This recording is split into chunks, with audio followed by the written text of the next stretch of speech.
Have you ever wondered what is the secret of the most successful entrepreneurs and companies like Apple, Amazon, Tesla, Microsoft?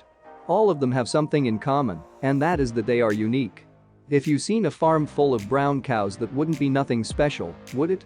But if you see a purple cow on that farm, you will remember it by being different than others. In his 2003 book, Purple Cow: Transform Your Business by Being Remarkable, Godin discusses how something normally bland can be made brilliant with a bit of innovation. However, it's not as simple as painting an animal a beautiful shade of lilac. Being new, different, and unique needs to be built into the business model.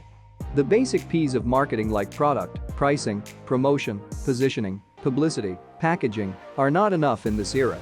Even if you make all P's right, you are invisible like everyone. Coming up with something different is not another option, but it's our only option. Mass marketing is not as effective as it used to be.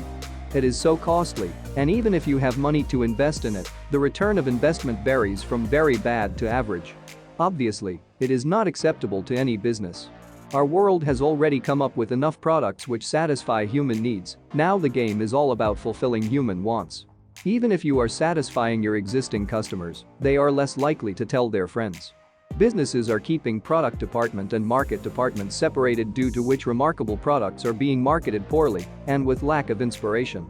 People try to copy successful examples. They are failing to understand that they succeeded because they were remarkable, and when you are replicating it, the same thing is not remarkable anymore.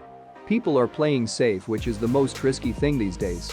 People are failing to understand that no one is going to adopt their product eagerly. There will be very few at first, and if you are not remarkable, they are not going to recommend you to anyone. Today, product for everybody is product for nobody. In most businesses, marketing efforts are just a product compromise or a budget compromise. As PJ O'Rourke say, always read something that will make you look good if you die in the middle of it. And after understanding this book, I can say this is the one.